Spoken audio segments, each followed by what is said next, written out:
कार्तिक मास महात्म्य कथा अध्याय 1। मैं सिमरू माता शारदा बैठे जिह्वा आए।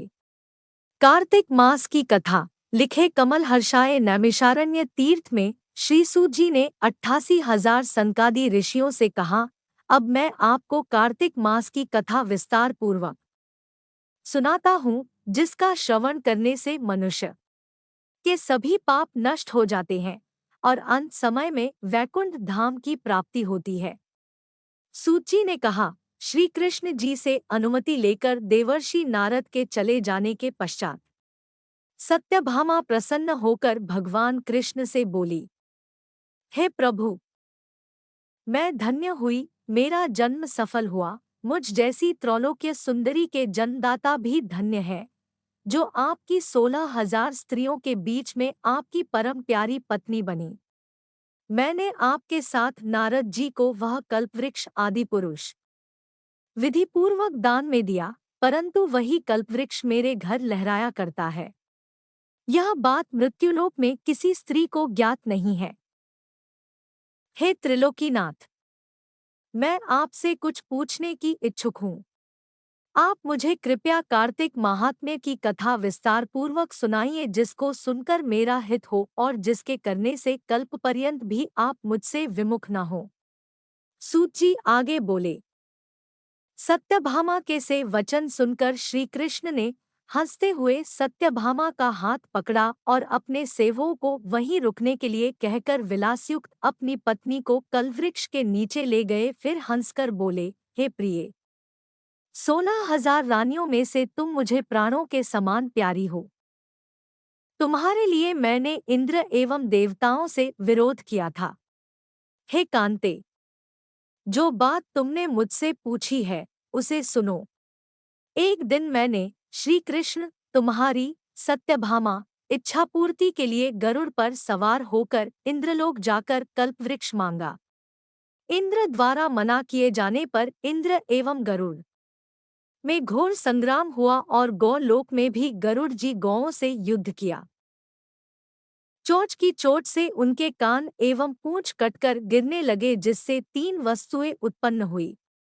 कान से तंबाकू, पूंछ से गोभी और रक्त से मेहंदी बनी।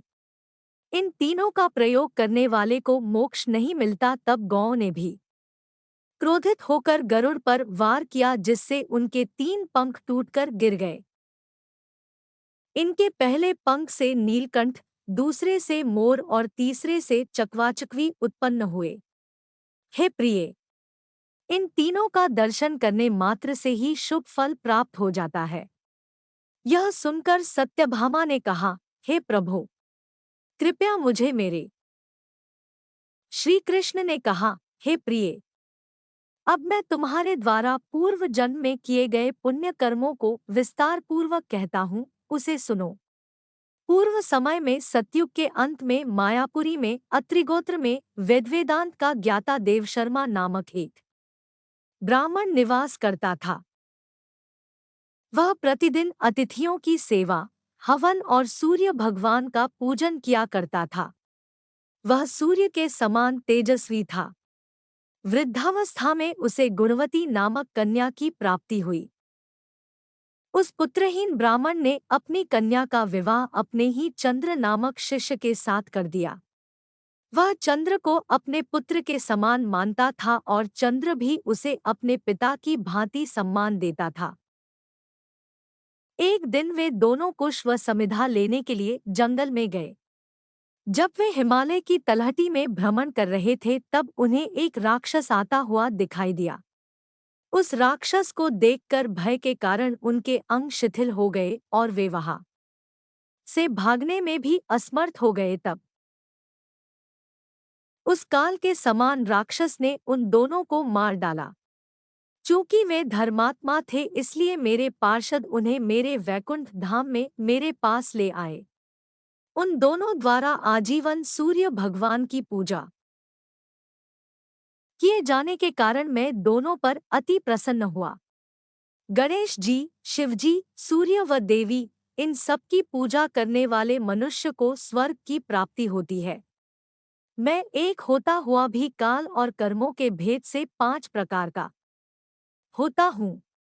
जैसे एक देवदत्त पिता, भ्राता आदि नामों से पुकारा जाता है।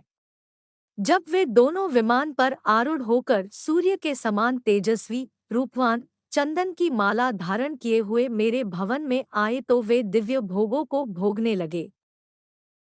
Thanks for watching, like share.